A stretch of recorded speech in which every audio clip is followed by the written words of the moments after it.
In this video, I will tell you everything that you need to know about Kinich. I will be explaining how his kit works, the best ways to build him, and some of his potential best teams. But first, let us start with how Kinich's kit actually works. Kinich is a 5-star Dendro Claymore user who ascends with crit damage, and most of his gameplay revolves around mobility both in and out of combat. However, Kinich is a unique on-field Dendro main DPS because his kit is designed around burning and virgin reactions, which makes him different from other Dendro DPSs like Alhaitham and Tignari. Now let's go over Kinich's talents. His normal attacks are the standard 3-hit combo normal attacks which deal physical damage. However, there is one interesting thing about his normal attacks, and it is that Kinich can perform one mid-air normal attack after launching himself in the air using his skill. But other than that, his normal attacks are pretty non-significant to his kit as they don't have any kind of Dendro infusion. Next is Kinich's elemental skill. So Kinich primarily deals elemental skill damage, and his A1 and A4 passives also help him do more damage with his elemental skill. So Kinich's elemental skill out of combat is a grappling hook with a reduced cooldown, so you can swing around the map, and you can also hold down the elemental skill to aim it wherever you want. And if there is an enemy near his grappling hook, then Kinich will instead attach the enemy with his grappling hook, and he will enter the Night Soul's Blessing for 10 seconds. And while in the Night Soul's Blessing state, Kinich will generate 2 night points every second, and he can swing around the enemy, and he can also attack the enemies using his normal attacks that will deal Dendro damage to the enemies twice with his loop shots, and he will gain 3 Night Soul points. And once Kinich has reached 20 Night Soul points, which is the maximum limit of Night Soul points he can hold, Kinich will use his elemental skill again to fire a Scale Spiker cannon to deal massive amounts of damage towards the enemies, which can be aimed if you hold down the elemental skill button, and after that he will continue circling the enemy. So Kinich's entire gameplay revolves around latching onto enemies with his elemental skill and attacking them with loop shot until you reach 20 Night Soul points, and then fire off the Scale Spiker cannon to deal even more damage. In addition, each time Kinich enters Night Soul's Blessing with his elemental skill,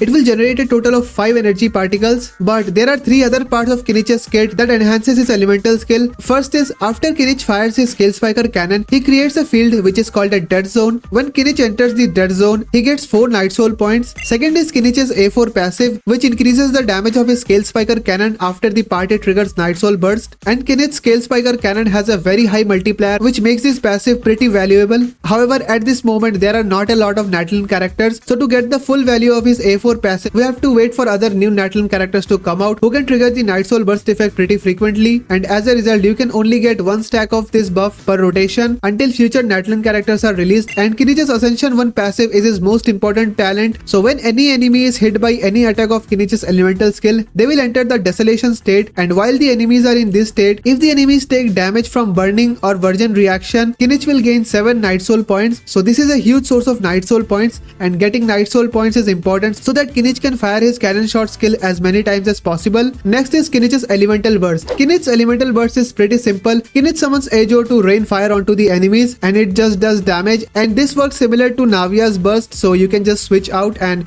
it will continuously deal AoE Dendro damage. Additionally, if you use Kinich's elemental burst while he is in Night Soul's Blessing state, his Night Soul Blessing duration will be extended by 1.7 seconds, which allows you to use Kinich's elemental burst after using his elemental skill without having the burst animation time take away from his 10 seconds elemental skill's duration, which is a very nice thing. And last is Kinich's special passive talent. Similar to all the other Natlan characters, Kinich also has the passive of the Night Realm's gift, which lets them ride their rideables even after they have exhausted all of their Night Soul points by consuming the Phlogiston points. So Kinich's talent priority is pretty simple. You will prioritize his elemental skill above all of the others, then his elemental burst, and his normal attacks can be left alone as they will be never used in his rotations. And as for how to play Kinich, so Kinich's playstyle is pretty straightforward. First you will set up all of your support skills, then switch to Kinich and use his elemental skill to enter Night Soul's Blessing. You can burst here if you want, and then you just circle around the enemy with the grappling hook, attacking them, and once you reach 20 Night Soul points, you will use his Scale Spiker cannon to deal massive damage to enemies, and then you will repeat the same thing again. And make sure to utilize the burning or virgin reaction as it will massively increase Kinich's damage output. Now let's go over Kinich's builds. So for Kinich's best weapon,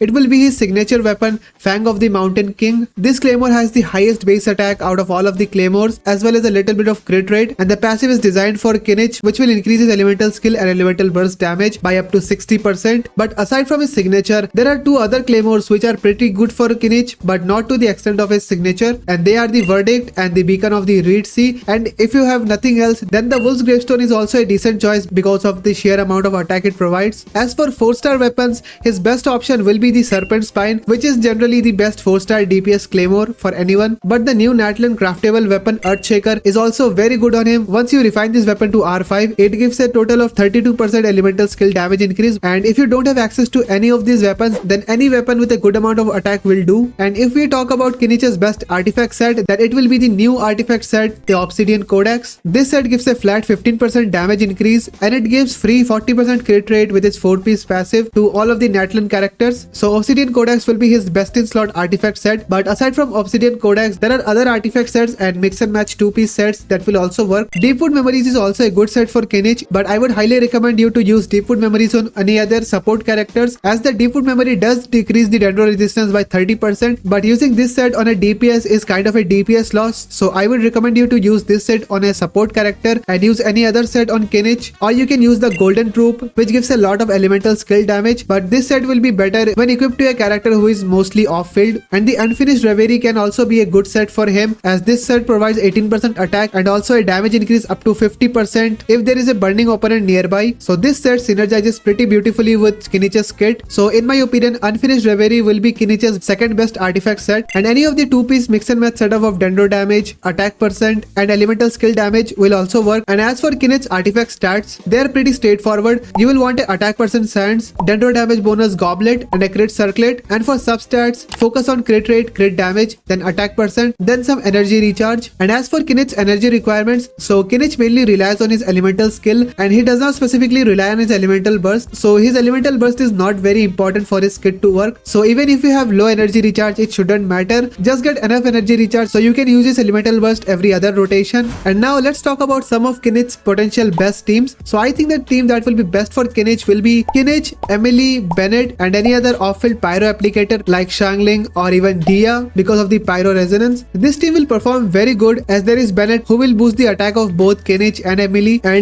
and Kinich both have pretty good synergy because both of their kit is oriented towards a burning team. So Emily with her elemental skill can continuously trigger burning, which will increase her personal damage as well as Kinich's damage. And if you use Shangling in this team, then she also has pretty decent raw pyro damage. So in my opinion, this team will be a pretty good team for Kinich. But if you don't have Emily, you can replace her with someone like Baizu or Nahida, but I think Baizu would be better because Baizu has the healing and his shield, and Baiju's passive also increases the damage dealt by all kind of Dendro reactions. And not to mention, Baiju's shield also applies Dendro when your active character hits any of the enemies, so he can apply off-field Dendro in case the Dendro are on the enemy end, so he can just reapply it and you can have consistent burning on the enemies. So I think if you don't have Emily, then Baizu would be the best option here. And if you are using Baizu, then you can replace Bennett for someone like Furina, who gives a lot of damage bonus if you already have a good amount of attack on him. And that was everything that you needed to know about Kinich. So Kinich is looking to be a very powerful Dendro DPS who will be entirely different from all the existing Dendro DPSs like Alhaitham and Tignari, who mostly rely on the spread reaction to bring out their true potential, whereas Kinich will focus more to his raw Dendro damage using the Virgin and the burning reactions. So I am really excited for Kinich and I am really looking forward to him. And if the information shared in this video was helpful to you, then it would mean a lot to me if you can like this video. And if you really like this kind of content, then consider subscribing our channel. We are really close to the 400 subscriber mark, so please hit the like and subscribe button, and I will see you in the next one. And in the meantime,